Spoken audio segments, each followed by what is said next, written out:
The flatmate stalker from hell.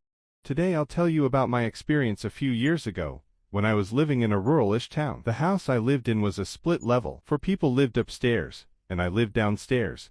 There was access only available from the backyard, outside. No internal stairs to get down to my level. I had my own kitchen, lounge room, bathroom and laundry, and the others upstairs shared their own amenities. No one was allowed downstairs, and only really came down to hang out with me, which was very rare. I paid a larger percentage, more like half, of the total rent to have my freedom. There were 3 guys and 1 girl living upstairs when I first moved in. One of the guys left and there wasn't anyone we knew to move in, so we put an ad in the paper. I did not oversee the guy who moved in. From here, I will refer to him as Creep. Creep was a very thin, sullen, and quiet guy. He rarely said anything to anyone. He used to sneak out his window from the 2nd story instead of walking down the stairs at night. I had heard of complaints from the others that their belongings were going missing, so our landlord installed deadbolt locks on all our doors. This includes one on the outside door to my area, and my bedroom door. I used to work from 3 a.m. to 11 a.m., come home to sleep and have lunch till 3 p.m., then work from 3 p.m. to 6 p.m. Creep's creepy phase #1. After a few weeks I started coming home during the lunchtime,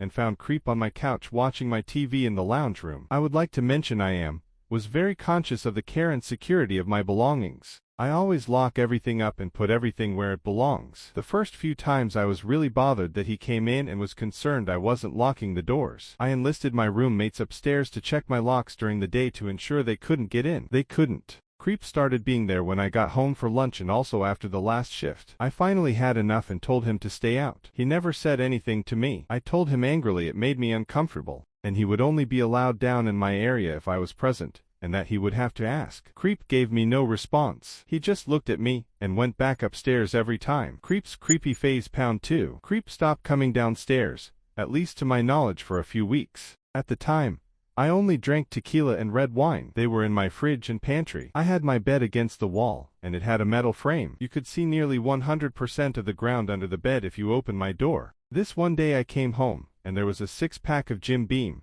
and Coke under the bed. I freaked out. I called everyone downstairs as Creep was not home. None of them drank Jim Beam and Coke. They all knew it was Creep. I had confronted Creep with the other girl from upstairs as I felt extremely uncomfortable, knowing he could get in my front door, and has now left me a present in my bedroom which was also locked. I was shaking when I confronted him. He never said anything. He just smiled at me. He took the alcohol from my hands and walked back to his room. I was shaking in anger. Creep's creepy phase #3. I have a split built-in closet. One half is for my clean clothes. The other half is for my work clothes, as I work on a farm. Working in mud, sweat, etc. nearly for 10 hours a day 7 days a week meant was hard to get the smell out. I left some lingerie hanging up in my clean side. I had bought some and hadn't used it in a while as I had gotten out of a long-term relationship before I had moved in. The next day I came home and found my lingerie strewn around my room. My room was locked, so were my windows. No signs of forced entry. At this point,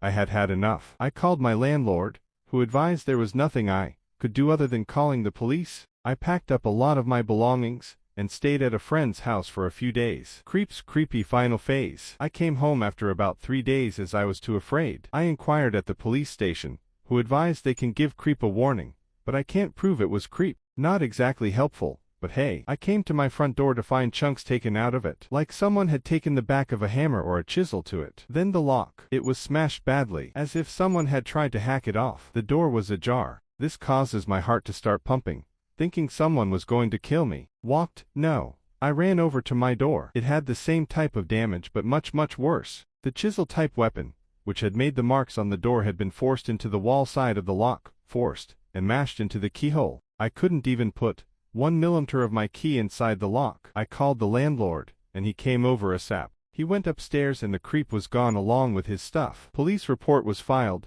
damages, but I didn't file. Never saw Creep again. A year later I still checked under my bed, backyard, closets, cupboards, car, etc. before I could settle down and be calm in my own home, car.